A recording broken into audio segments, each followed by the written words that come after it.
Cette semaine à l'émission, Fernand Alain nous entretient sur le texte qu'il a écrit pour 3 personnages, In Memoriam, qu'il a présenté en lecture publique au Centre culturel de Passepébiac en compagnie des sœurs Lorraine et Lucette Parisé. Télévague était présent.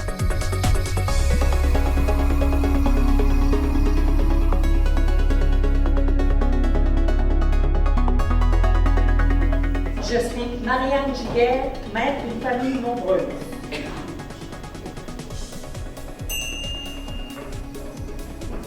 Je suis Mère Marie de Saint-Patrice du Rosaire.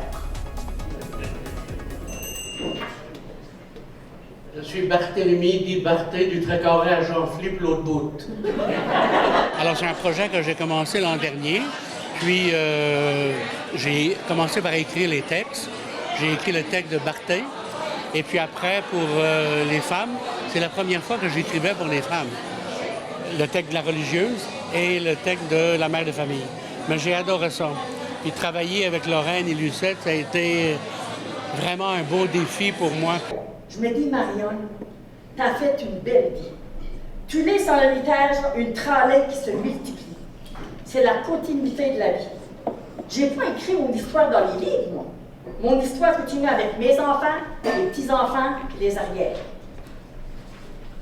Lorsque vous vous promenez dans le cimetière, savez-vous que vous marchez sur l'histoire de notre village? Est-ce que j'ai été heureuse? C'est quoi le bonheur pour moi? Je pense que c'est vivre avec plaisir, apprécier la vie avec ses bonheurs, ses malheurs, puis envoyer le tout couler dans la rivière. Je n'ai pas donné de misère à personne, moi. Je suis morte dans ma belle mort. Je suis morte en dormant, grosse, grosse. Ce soir, on réalise qu'on avait plein de monde qui sont venus nous voir. C'est encourageant parce qu'on va probablement répéter la lecture publique l'été prochain au site historique aussi. Puis j'ai aussi aidé les vieilles sœurs à l'infirmerie. Mais à l'infirmerie, j'aimais moins ça. J'aimais mieux changer les couches des bébés que des vieilles sœurs. Mais je me faisais une idée, je me disais, Simone, tu es sœur Marie de Saint-Patrice du Rosaire, une servante du Seigneur. Il faut que je vous parle du changement de costume. Imaginez-vous, du jour au lendemain, au poste d'un habit de sœur, la robe aux pieds, où tout est caché, mais même on avait une cornette qui cachait le côté des visages, la figure. Et là, un petit voile de rien, des blouses ordinaires, les jupes aux genoux. Quand ça fait 40 ans que tu n'as pas montré ton estomac, ton cou et tes jambes, et j'avais l'impression d'être nue. Mais pas vraiment nue, là, mais pas assez habillée. La première fois que je me serrais l'estomac, c'est pas mieux, ça me remontait jusqu'à là. Mère Marie du Calvaire, la tenante, là, elle m'a dit « Desserrez-vous un peu, sœur Saint-Patrice, vous allez les étouffer! » Pouvez-vous me parler de chaque personnage? En fin de compte, la religieuse, c'est une femme qui décide d'aller chez les sœurs parce qu'elle ne veut pas suivre le modèle traditionnel des femmes, se marier, avoir des enfants. Sa mère a eu une grande famille, alors elle décide d'aller chez les sœurs en pensant que son sort allait être meilleur. Mais en fait, son sort n'a pas été meilleur parce que elle venait d'une famille modeste, elle n'avait pas tellement étudié, et chez les sœurs, il y a toujours une hiérarchie. Mais cependant, à la fin de sa vie, elle se demande si elle a été heureuse, puis elle dit qu'elle n'a pas été nécessairement malheureuse non plus. Mais c'est un choix qu'elle avait fait. Quelqu'un qui a son billet pour l'enfer, ça ne se change pas. Moi, j'avais tellement peur de l'enfer, de Satan, du diable avec ses griffes, là, que j'ai passé ma vie à ramasser des indulgences. Si c'était de l'argent, je serais multimillionnaire. Est-ce que j'ai perdu mon temps à prier? Je ne le sais pas. Ce que je sais et que j'en suis certaine, c'est que quand tu pries, tu ne penses pas à autre chose. Quand Mère Marie du Calvaire me tombait sur la 5e vertèbre, je récitais une dizaine de chapelets. Quand je voulais l'étouffer, parce qu'elle avait des mauvaises manières, je disais un rosaire, hey, la Sainte Vierge, j'en vire folle. Parfois, là, je pensais à mon père. Il sacrait, lui, de temps en temps. J'aurais voulu sacrer pour me défouler. Mais il aurait fallu me confesser à M. Lomoni. Et c'est gênant, ça? Même s'il est tenu par le sacret de la confession, il le sait lorsqu'il te rencontre. Et il pense à ça. Un jour, j'ai fait un péché, presque mortel, avec moi-même. Je me suis confessé. Il m'a dit seul ou avec d'autres. Je lui ai dit seul. Combien de fois, ma sœur? Quelques fois. Avez-vous aimé ça? J'ai pas répondu.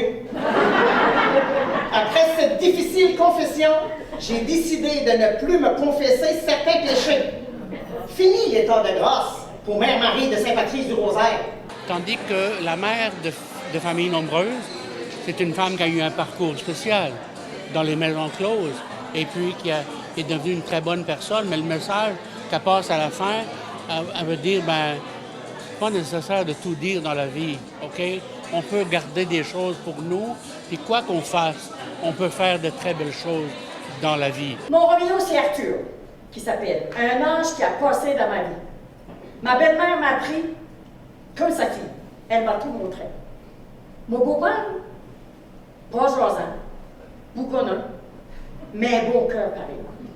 Avec mon bel Arthur, là, on a eu 3 beaux enfants. Mon petit dernier avait 3 mois quand mon mari est mort. Et un accident avec, plate. Le cheval a pris peur, un coup de tonnerre. Puis en tombant du traîneau, il s'est cassé le cou. Et j'étais au désespoir. Mes beaux-parents m'ont gardé avec eux. Ils n'étaient pas riches. J'ai dû travailler à l'usine à poisson pour les robots. J'enlevais les verres dans mon rue. Ben oui, mais un coup, quand il était cuit, là, il n'y avait plus de verre. Mes beaux-parents, là, mes belles-sœurs gardaient les enfants le jour pour me permettre d'aller travailler. Et j'étais jeune, j'avais juste 24 ans. Un an plus tard, après mon bébage, mon beau-père m'a annoncé « J'ai un neveu qui cherche une bonne femme, puis j'ai pas sa foi. » Et c'était un gars gêné. Trop gêné pour faire les premiers pas. Il va venir souper dimanche. Puis je l'ai invité, puis vous irez faire un petit tour sur le bord de la rivière. On allait loin, hein? Sur le bord de la rivière pour faire connaissance. Puis, s'il fait ton affaire, ma fille, là, ben vous allez vous marier. Parce que ma vie et puis moi, là, on vous aime, un 4 de plus, là, ça fait du monde, ça. Puis on ne rajeunit pas. Hein. À part ça, là, la petite maison que vous avez construite, là, Arthur puis toi, là, Marie la demain, parce que ça, là, c'est la maison de mon garçon. Et mon personnage de Barthé, c'est un petit peu, dans le village, le malcommode. OK?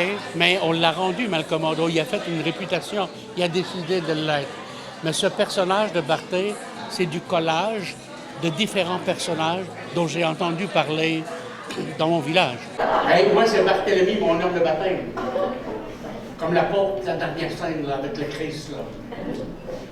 Mais comme c'est un homme qui est là, Barthélemy, tout le monde m'appelait Barthé. Barthé pour la famille, puis Barthé pour le truc correct. Et ça fait 70 ans que je suis mort. Mort à 70 ans. Né en 1880, à cheval sur 2 siècles. Je suis mort, ma belle mort en dormant, mais pas par-dessus de rien. Il paraît qu'ils m'ont trouvé avec un gros sourire. Je suis peut-être bien parti en faisant un beau rêve. Et puis personne ne se rappelle de moi, hein?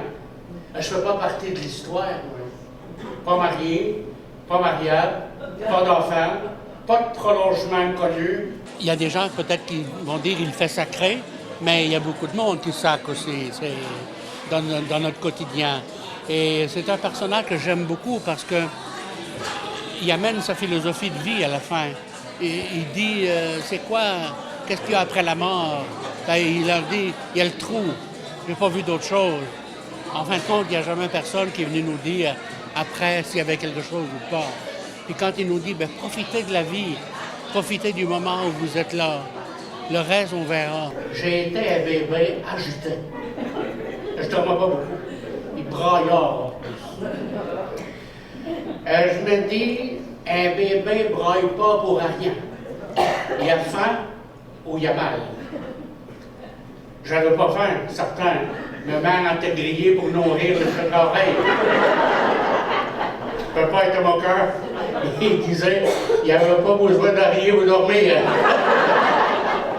Et ils m'ont gâté, hein. Oh, j'étais le 10e, puis le dernier, mais le 7e des gars d'affilée. Hein. Moi, là, il appelait ça chaculot. Le chaculot. J'aurais été supposé, moi, d'avoir un don. Comme arrêter le sang, le feu des brûlures, le mal aux dents. Mais non, j'en ai eu un. Mais je peux pas n'en parler trop, ça me met mal à l'aise pareil. J'ai vraiment été gâté par la nature. J'ai pas juste les cheveux frisés, là. Et qu'est-ce qui vous a donné l'idée de faire ce texte? Qu'est-ce qui m'a donné l'idée? Bien, premièrement, on en a fait une avec Wilfrid. OK, j'avais écrit le texte, en fin de compte, pour le jouer avec lui, mais le texte ne cadre pas avec le niveau de langue avec les autres, OK? Et puis, je me suis dit, bien, je vais faire quelque chose avec le texte. Puis, j'ai pris l'idée qu'on avait du cimetière, des gens qui racontent leur vie. Alors, c'est ça. Puis, bien, j'ai été à la petite école. Les sœurs disaient que j'étais agité. Je grouillais tout le temps, moi. Je dérangeais les autres, mais poli, par exemple. J'ai vieilli. Le monde d'entre corps disait que j'étais mal commode. Ça fait que je m'y dis à moi-même, c'est ça, vous pensez de moi? Mais avec mal commode. C'est ça, ma réputation est bonne. Pas bandit, là. Non, ma femme est un petit bombe bien élevée. Vous pensez reprendre cet été cette pièce? Avec mes collègues, on va reprendre aussi site historique durant la saison touristique. À toutes les fois qu'il y en a une qui allait le chercher pour faire boucherie, il disait allez chercher Abel du Cyprien. Il prenait des contrats.